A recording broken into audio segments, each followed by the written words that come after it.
कृष्णा, सभी भक्तों को मेरी ओर से दंडवत प्रणाम। आज हम आपके लिए गया का महात्म्य लेकर आए हैं। आज की कथा का विषय है गया महात्म्य, कि गया में जाने से उनका क्या पुण्य फलदायी महत्व है। उन कथाओं के बारे में श्रवण करेंगे। तो आइए सुनते हैं कि पिंडदान तथा श्राद्ध आदि के लिए तीर्थों में गया धाम का विशेष महत्व है। गया की प्रसिद्धि पितृतीर्थ के रूप में सर्वविश्रुत है। श्रद्धालुजन अन्य तीर्थों की यात्रा स्नान, दान, देव दर्शन, पुण्यार्जन आदि की दृष्टि से भी करते हैं, किंतु गया जी में जो विशेष रूप से श्राद्ध आदि कर्म संपन्न करने के लिए ही प्राय यात्री जाते हैं। शास्त्रों ने यह बताया है कि यहाँ पर पितर नित्य निवास करते हैं और यह तीर्थ पितरों को अत्यंत प्रिय है। पितृणाम चाति वल्लभाम, पितृगण कहते हैं कि जो पुत्र गया यात्रा करेगा वह हम सबको इस दुख संसार से तार देगा। इतना ही नहीं, इस तीर्थ में अपने पैरों से भी जल का स्पर्श कर पुत्र हमें क्या नहीं दे देगा।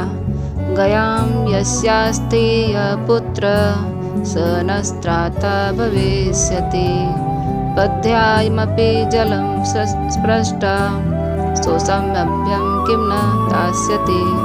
मनुष्य को बहुत से पुत्रों की इसलिए कामना करनी चाहिए कि उनमें से कोई एक भी हो, या अथवा अश्वमेध यज्ञ करे अथवा पितरों की सद्गति के लिए नील वृषभ का उत्सर्ग करे। इष्टव्याम बहवः पुत्रा यद्ये कोऽपि गयां व्रजेत्, यजेत् वा स्वमेधेन नीलं वा वृषमुत्सृजेत्। वाल्मीकि रामायण में भी कहा गया है कि यहाँ तक कि कहा गया है कि श्राद्ध करने की दृष्टि से पुत्र को गया में आया देखकर पितृगण अत्यंत प्रसन्न होकर उत्सव मनाते हैं। गया प्राप्तम सुतम दृष्टा पितॄणाम उत्सवो भवेत्। वास्तव में पुत्र की यथार्थता तो गया तीर्थ में जाकर उनके उद्धार के लिए श्राद्ध आदि कर्म करने से ही होती है। जीवतो वाक्य करणात् चाहे पूरी भोजनता, गयायां पिंडदानाक्ष त्रिभिः पुत्रस्य पुत्रता। अर्थात जीवित अवस्था में ही माता पिता की आज्ञा का पालन करने, श्राद्ध में खूब भोजन कराने और गया तीर्थ में पिंडदान करने वाले पुत्र का पुत्रत्व सार्थक है। जो व्यक्ति गया में जाने में समर्थ होते हुए भी नहीं जाता, उसके पितर सोचते हैं कि उनका अर्थात पितरों का लालन पालन आदि परिश्रम व्यर्थ हो गया। गया भी गमनम कर्तुं यासक्तो नाभिगच्छति, सोचन्ते पितरस्तेषां वृथा तस्य परिश्रमा। गया में ऐसा कोई स्थान नहीं है जो तीर्थ न हो। वहाँ सभी तीर्थों का सानिध्य है, इसलिए वह सर्वश्रेष्ठ तीर्थ है। गयायां न हि तत्स्थानं यत्र तीर्थं न विद्यते, सानिध्यं सर्वतीर्थानां गया तीर्थं ततो वरम। पूर्वजों को तारने वाले सभी देवता सर्वाक्षरमय हैं। ओमकार तथा सभी देवताओं सहित भगवान विष्णु यहाँ आदि गदाधर नाम से निवास करते हैं। यही वह धर्मशिला भी है जो प्रेत योनि से मुक्ति दिलाने वाली है। अंततः सलिला फल्गु नदी यही बहती है।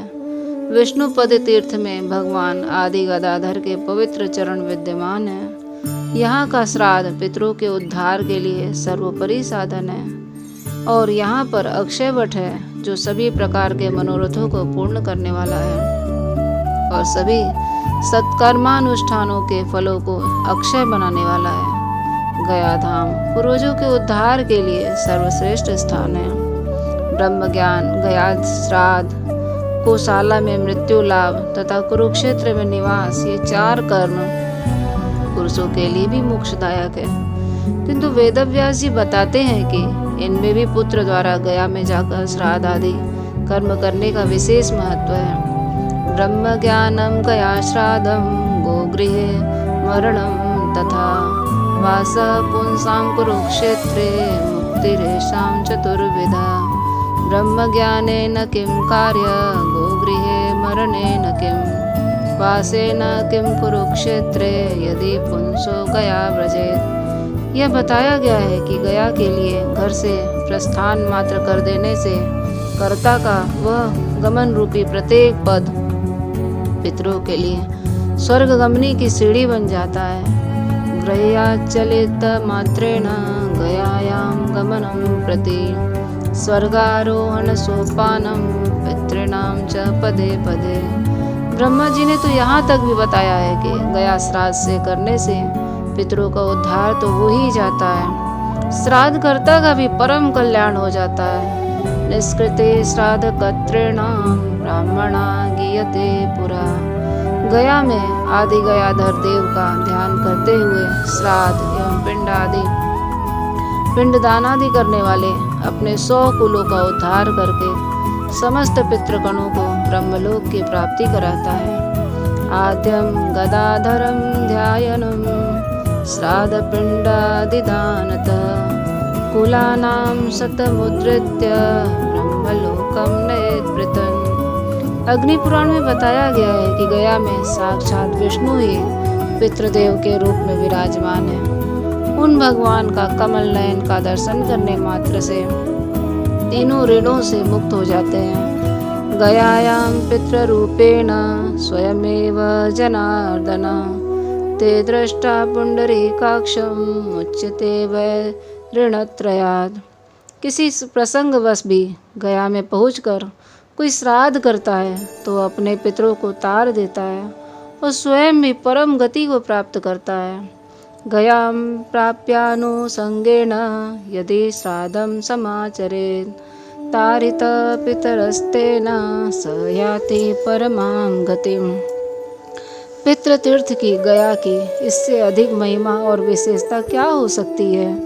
कोई भी श्रद्धादि कर्म चाहे घर में हो, गौशाला में हो, चाहे प्रयाग, काशी, पुष्कर, नैमिषारण्य, मातृतीर्थ, सिद्धपुर अथवा गंगा आदि पुण्य तो या नदियों के तट पर ही क्यों न रहा हो, सर्वत्र सभी श्राद्धों को प्रारंभ करने के पूर्व गया धाम और भगवान गदाधर का स्मरण करना, पूजन किया जाता है और यह समझा जाता है कि यह श्राद्ध फलावाप्ति में गया के लिए ही किया श्राद्ध के बराबर है। श्राद्ध के प्रारंभ में की जाने वाले स्मरण प्रार्थना का मंत्र इस प्रकार है। श्रद्धारंभे गयां ध्यात्वा ध्यात्वा देवं गदाधरं स्वपितॄन् मनसा ध्यात्वा ततः श्राद्धं समाचरेत्। ओम गंगाये नमः, ओम गदाधराय नमः।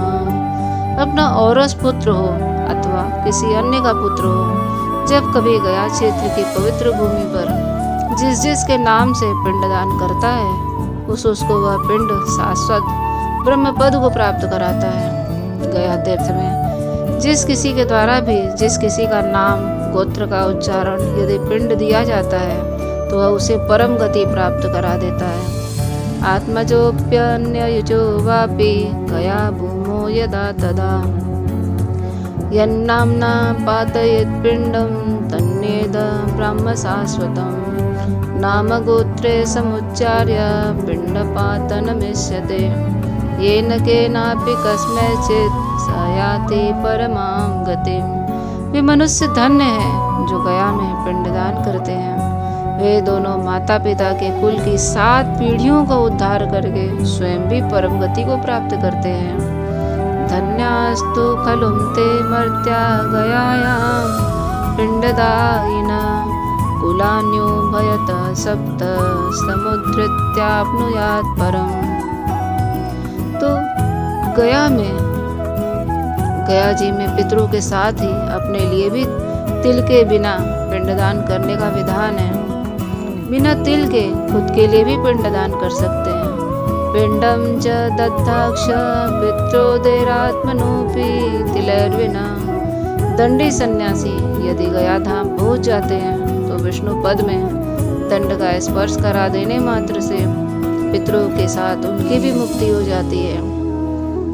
दंडम प्रदर्शयेत् भिक्षु गयां गत्वा न पिंडद दंडम न्यस्य विष्णुपदे पितृभिः सह मुच्यते। गरुड़ पुराण में यहाँ भी कहा गया है कि जिसने गरुड़ पुराण नहीं सुना और गया जाकर अपने पितरों का श्राद्ध नहीं किया, वह पुत्र कैसा कहला सकता है? किस तरह का पुत्र है वह कैसे ऋणत्रय, देव ऋण, ऋषि ऋण तथा पितृ ऋण से कैसे मुक्त हो सकता है? न श्रुतं गारुणं येन गया श्राद्धं च नो कृतं, स कथं कथ्यते पुत्र कथं मुच्येद ऋणत्रयात्। गया साद्र में, मंजरी में गरुण पुराण का वचन है। गया में पिंडदान करने से पुत्र की प्राप्ति तथा पितरों का भी उद्धार होता है। गया में पिंडदान करने की महिमा के संबंध में एक आख्यान प्राप्त होता है जो इस प्रकार है कि विशाला नगरी में विशाल नाम के एक राजा हुए। उन्हें कोई संतान न थी। दुखित राजा ने ब्राह्मणों से पूछा कि मुझे पुत्र आदि की प्राप्ति किस प्रकार होगी। ब्राह्मणों ने कहा, राजन, गया में पिंडदान करने से आपको संतति की प्राप्ति हो जाएगी। राजा ने गया जाकर गया सिर में पिंडदान किया तो उन्हें पुत्र की प्राप्ति हुई। पिंडदान के अनंतर राजा को आकाश में रक्त वर्ण, श्वेत वर्ण तथा कृष्ण वर्ण वाले 3 पुरुष दिखाई दिए। राजा ने उनसे पूछा कि आप लोग कौन हैं? इस पर श्वेत वर्ण वाले पुरुष ने कहा, मैं तुम्हारा पिता हूँ, इंद्रलोक से यहाँ आया हूँ।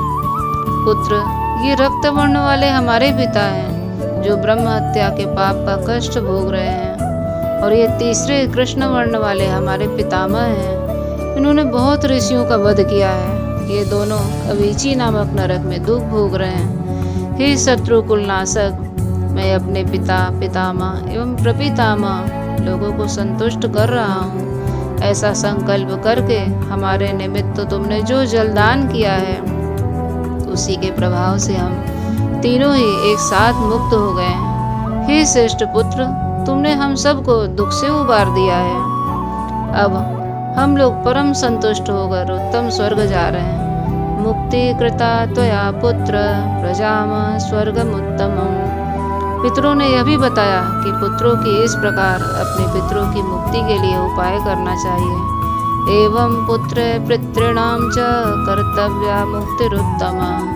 पितरों से आशीर्वाद प्राप्त करके अंत में राजा विशाल ने वैकुंठ लोक को प्राप्त किया।